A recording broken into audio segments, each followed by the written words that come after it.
So you and I, we open a Warhammer-themed restaurant, and we're sitting down, we're trying to decide what we're going to serve, what we're going to put on the menu. Here's what I've come up with so far. Okay, we've got some breakfast cereal. We're going to go with corn flakes. That's Khorne flakes. Okay, corn flakes. Going to put a couple of starters on the menu. We're going to have a nice bowl of Cullen skink, see? We're going to also do the blood bowl of soup, right? You with me so far? A couple of main courses for you. Okay, get ready for this one. Tomb King prawn. We're going to also have Norse scampi and chips for Norse guy, you know, the Norseman, the Chaos guys. And finally, some dessert. We're going to sit down to a nice Empire biscuit. I'll get my coat.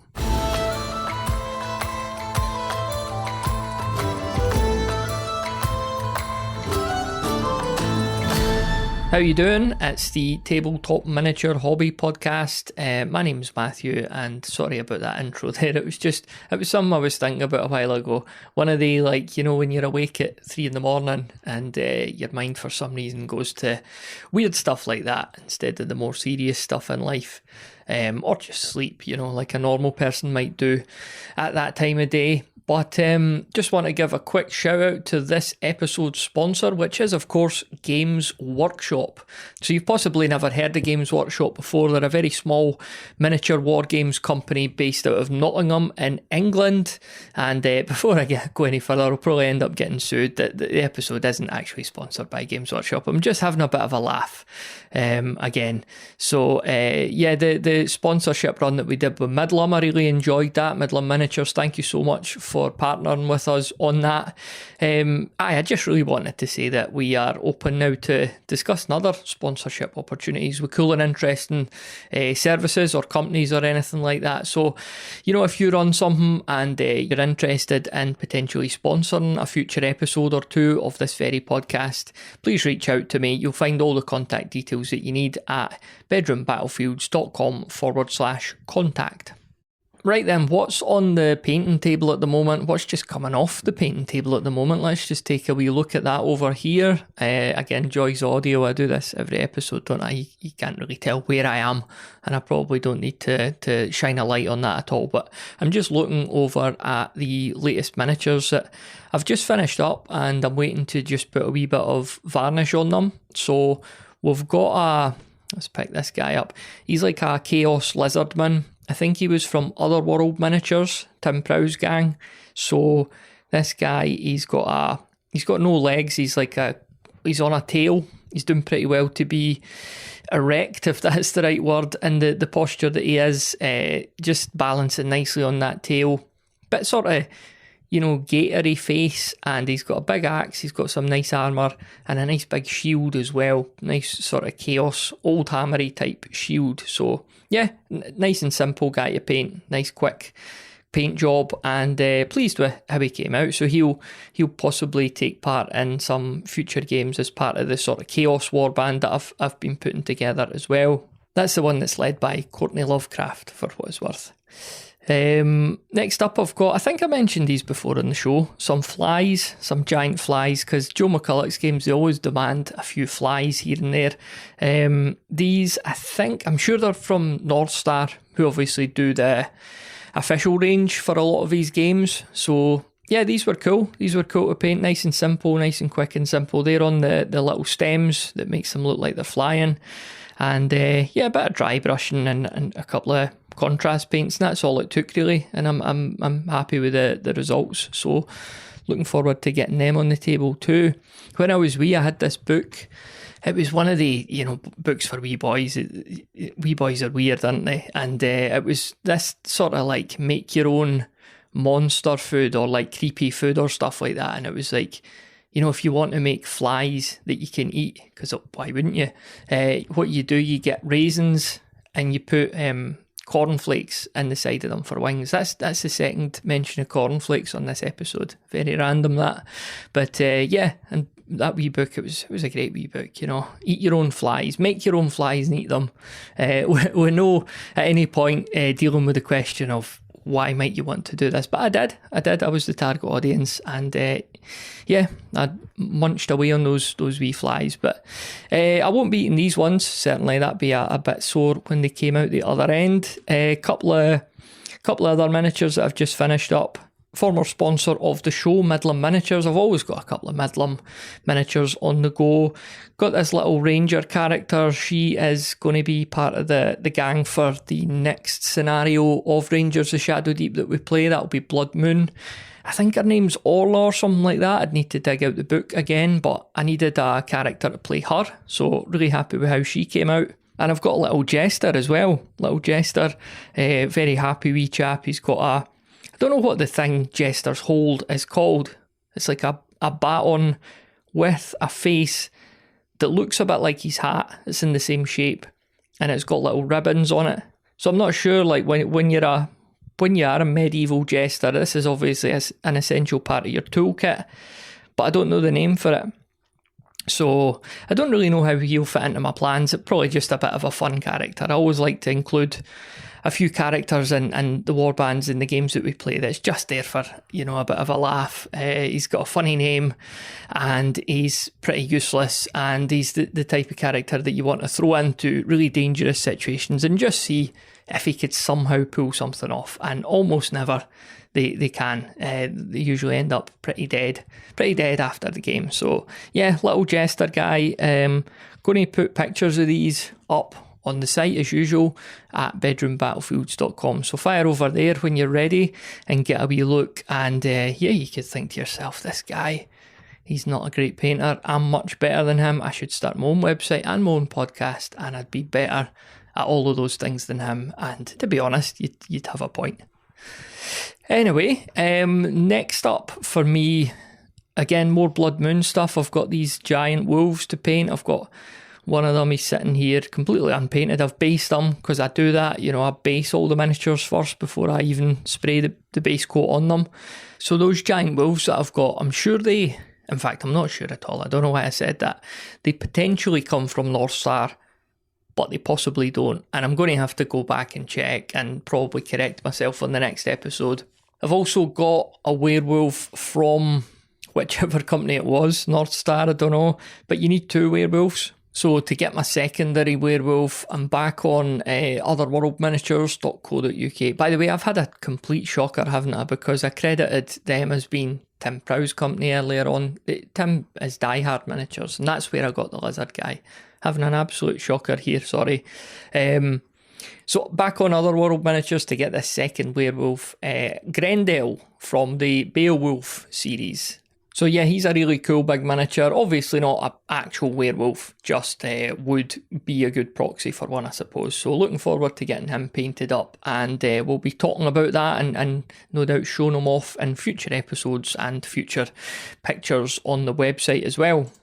Another thing that I'm going to stick some pictures up of on the site are my fancy expensive transportation carriers, my miniature transportation that I've spent a lot of money investing in. Basically it's egg boxes, empty egg boxes with a bit of bubble wrap in them. So when Robert and I have been going up and playing the recent games of Frostgrave and Rangers of Shadow Deep and that, and because most of my miniatures are metal as well and I'm really paranoid about chipping them, and I've found that these wee carry cases, they work really well. It's just a pity that like their boxes is 6, so it's good job we're doing skirmish war games basically. I just need to start eating more eggs, that's the bottom line. Like you could get the big crates of 16 or even the huge big square ones that they buy for, like, you know, if you're on a cafe or that. And again, going back to the start of this episode, I literally will be running a cafe when we open that Warhammer-themed thing, that business. Just obviously need to submit all my funding applications and stuff for that, and also get a lawyer for the inevitable legal battle that'll ensue from that. But if Games Workshop are going to sue me, I actually have a minor bone to pick with them. So I think I've mentioned this on the podcast before, but I'm colourblind, although the optician the last time I was there tells me the correct term is colour deficient, but I've always just referred to it as colourblind. So I really struggle with certain colours, like reds and greens could confuse me a lot. Blues and purples could confuse me. And when you get into kind of dark, browns, greens, things like that, they really all blend into one for me. But I recently picked up some of the new contrast paints. So I am a fan of the Citadel contrast paints. I've talked about them a lot before for my very basic limited painting and basically lack of time as well. I just find them tremendously useful for putting something semi-decent on the table. So I got some new ones recently because I heard that they'd released a bit of a new range. Let me just take a wee look at what I've got here. We've got Magma Droth Flame, we've got Gut Ripper Flesh, we've got Frost Heart, Azurman Blue, Dreadful Visage, Bad Moon Yellow, Rattling Grime, and Garax Sewer. So yeah, the problem really arose from those last two, Rattling Grime and Garax Sewer. I think I'm saying that right. I had to ask my wife what colour they were because I sort of thought that one or the other might be a kind of brown colour and the other one might be a kind of dark green, vice versa. But I really didn't know. And I tried to do a bit of Googling. I'm sure you could find that info somewhere, but I couldn't confirm it. So I had to just, and she knows obviously I can't tell some colours, so it's not like some big weird embarrassing thing. But yeah, to be honest, that was weeks ago and I've forgot now. I'll have to ask her again and just write with a Sharpie what actual colour they are. So I know that some of these paints do mention what colour they actually are. Like we've got a blue there, we've got a yellow there, and it's quite clear about that. And I could also fortunately kind of tell with those, well, at least the yellow and the blue. If you told me it was purple, I might believe you. But I don't know if this is probably not just a Games Workshop issue, is it? As far as I know, if you go into the DIY shop, if you go into Homebase or that and buy some paint for your house, the name of the paint that you buy, it might not be explicit in what colour it actually is. I know they give them all sorts of funny wee names and titles and stuff like that. But I would just really like it if when you bought paints from Games Workshop or from anyone else, there was just something on it that like specified, this is a green, this is a dark brown, this is whatever. Because when they give them these names, like it is an accessibility issue. And I'm not one of these people that's like whining about stuff like that. And I honestly don't tend to moan about this stuff at all. It's just a minor gripe that I had found there. And I thought, seeing as they're going to sue me for this cafe that I'm opening, I might as well just have a wee go at them. But yeah, like I say, it's not going to just be them, is it? Like I'm almost certain that anyone else releasing paints doesn't always specify what colour they are either. So I get in touch about that, by the way. I'd love to hear from you. I'd love to hear your thoughts on that. Anyone else out there colour deficient? And how do you kind of get around these things? Especially if you don't have a wife. Because, she comes in handy for pretty much answering any sort of question that I've got about paints or life or otherwise. Speaking of my paints as well, I've got a lot of the hexagonal pots from when I was wee. I've still got a lot of them and I'm just not using them at all, and it's such a shame. I really like the smell of them, it's really nostalgic, but I've got, I don't know how many pots, let's say 20 of these hexagonal pots, all different colours, and some of them are pretty full as well, and it's just a shame that they're not getting used, and I don't see me using them in the near future, because working with these paints is obviously much more of an art than just working with the contrast paints. And you've got your palette and you're thinning it with the water, and there's so much more skill to it. And it's something that I dabbled with briefly a couple of years ago. I did some YouTube tutorials and stuff like that in the hope that I might be able to kind of learn a wee bit and start to master it. And then I always just found myself just using the contrast paints. So it's pretty clear that that's just what I'm going to do, and I'm totally happy with that. But I'm in two minds about what to do with these old paints. I'd love them to go to a good home, and I'm not really wanting to just stick them on eBay or that, because it's not like somebody's going to buy them for an absolute fortune anyway. And I just like the thought of them being well used by someone that at least maybe listens to this show. So I don't know, I might think about doing like some wee giveaway or competition or something like that in the near future, and could give either some or all of these paints away, and be great to see them used by a decent painter as well, and get photos of the actual miniatures that result from it. So give me a shout if you have any suggestions, please. I'd really appreciate it. We did a competition before for, I was giving away some books. I think 3 people entered it. So it wasn't, people weren't kicking the door down for something like that. But maybe the podcast's much bigger now. The stats would suggest otherwise, but you never know, I suppose. Maybe there's like a room full of people who all listen on the same device. So, there's like 1,000 of them, but it counts as one download, because that is possible and entirely feasible, isn't it?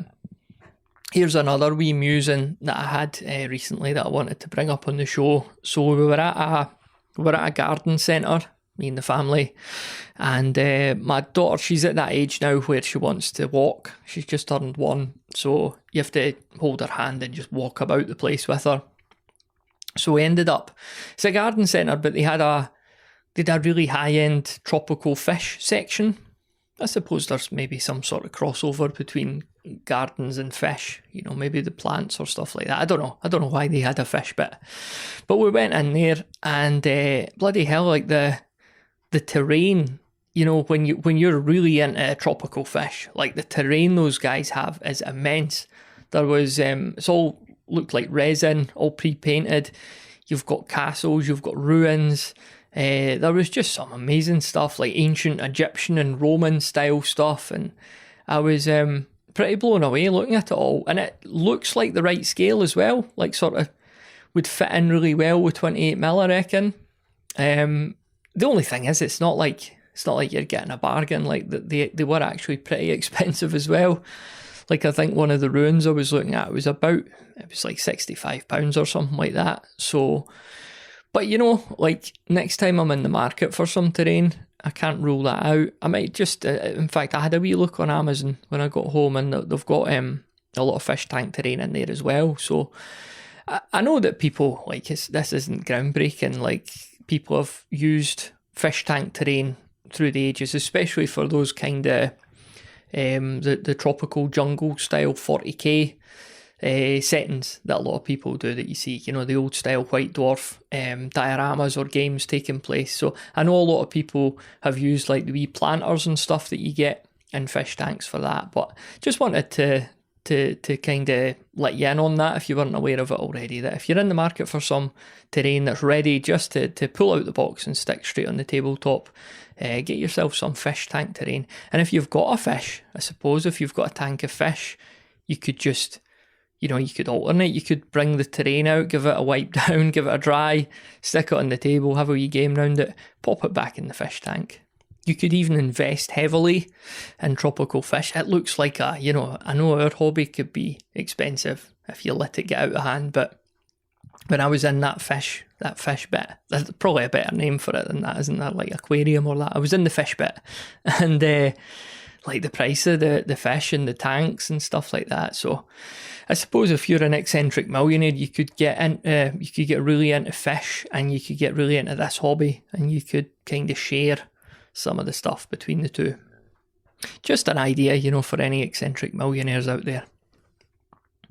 I also, the weekend past there, time of recording, I managed to get up to Tabletop Scotland. So we did an episode about that a few months ago, Tabletop Scotland. So it took place, like I say, just at the weekend past, and we were up for a few hours, me and my wife. Things have been a bit funny for us recently. I'm going to talk about that at the end of the episode, but still wanted to get up there for sure, have a wander round. Spoke to some really cool folks at their stalls and stands. Lots of good terrain on offer, by the way. This is predominantly like a board game event, but did see a lot of stuff aimed at the miniature collector, the miniature wargamer, specifically terrain. So I picked up a few business cards and leaflets and stuff like that, and I've got a few leads to follow up on, if that's the right term. I've got a few websites to look at, basically. So it was a really good event. I wish we maybe could have done a bit more of it, and certainly never managed to sit down and have a game of anything, but it's just been the nature of the beast recently for us. But like I say, I'm going to touch on that towards the end of the episode. Right, I want to give a wee shout out to Mark, a friend of the show, Mark, and former guest on the show as well, because on the Discord, which I talk about frequently at bedroombattlefields.com/Discord, he'd put together like a wee Google Map thing where you could pin your location. So obviously, again, that this podcast is very small, it doesn't have very many listeners, but I like to think that over time, if you just add yourself to that, you never know, like there might be somebody that pops up that's pretty local to you, and you can get some old school games set up, or any sort of game, to be honest, just someone of a similar age, a similar mindset. And it's a really good idea. So what you have to do, you have to go into the Discord first of all, bedroombattlefields.com/Discord, and it's been really good in there lately. People posting about games they've played and links to their own projects, and just pictures of what they've been painting and stuff like that as well. But you go into the gaming channel, and then you click on pinned messages, and you'll see that, because obviously Discord constantly scrolls down to the latest stuff. So you click pinned messages, and then you'll get a link to that wee map, and you can go on there and you can put your wee pin on your house. You don't obviously put it right on your house, like he was saying. So some weirdo sees it and they, for some reason, want to come and kill you. I don't know why that would happen, but you could just pin it to the town that you live in, if you like. It's funny because you look at like Scotland and Britain, and you think, oh, that guy's like 200 miles away or that, and then you look at America, and that's where you start dealing in thousands of miles.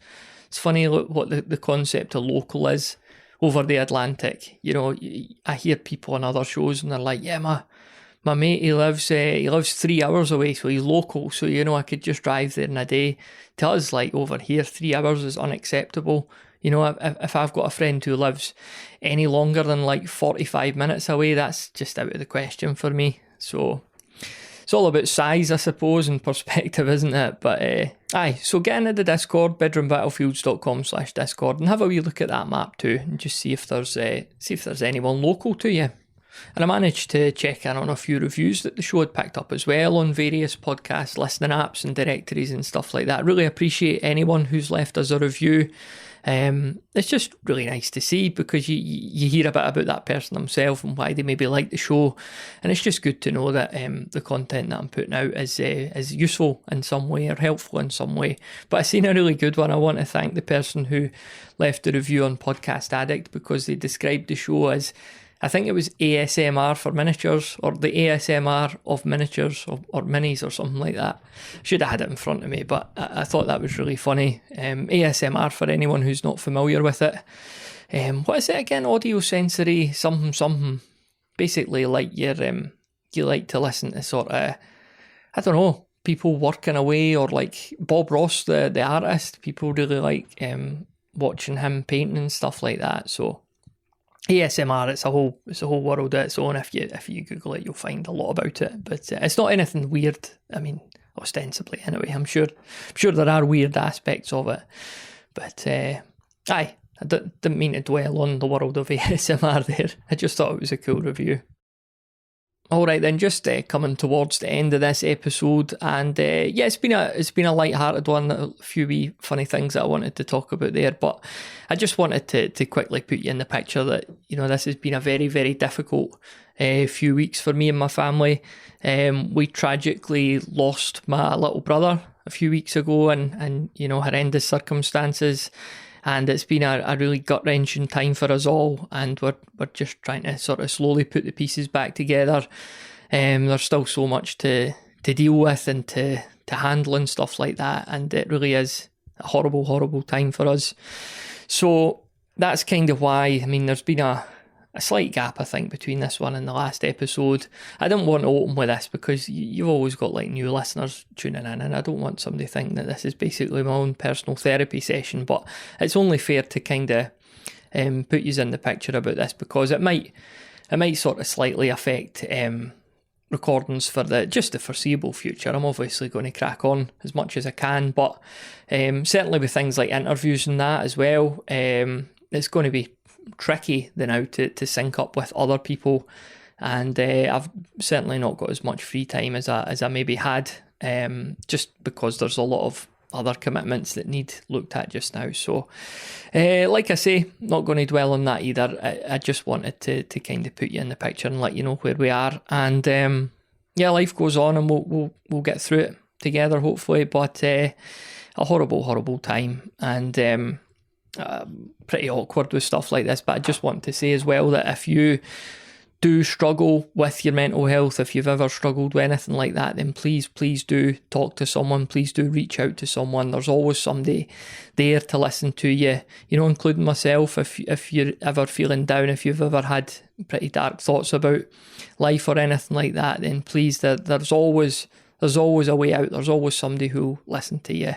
And yeah, I just really hope that nobody else has to go through something like this, especially not anyone that's actually listening. So thanks for that. Yeah, that's not an easy wee thing to have to say, but needed said, I suppose. Thank you very much for listening to this episode of the Tabletop Miniature Hobby Podcast. I am hoping to have something out in the near future again. I'll have more updates on my paint jobs. Hopefully be able to arrange a game with Robert again quite soon and get that Blood Moon scenario played, the Rangers of Shadow Deep one, if I could get the finger out and finish all these wolves and these werewolves and stuff like that. And obviously my new business as well, my Warhammer-themed cafe that I'm going to be opening. And you're working there too, aren't you? So I'd love to hear from you about some of the stuff that you'd like to include on the menu as well. Let's just quickly reiterate what I had there. We had cornflakes, we had Cullen skink, Blood Bowl of soup, Tomb King prawn, Norse scampi and chips, and Empire biscuit. If I was more active on Twitter, I'd probably say, tweet us yours, but I don't know, maybe join the Discord and put it in the Discord. You could tweet them too, I'll see them eventually. It's not something I look at daily or even potentially weekly, but we're on there, so I would see it eventually. Okay, thank you very much for listening. Good luck with whatever next podcast you've got queued up. I know you like those really aggressive list building competitive 40k ones, don't you? So enjoy whatever is in store, and we'll speak again on the next episode.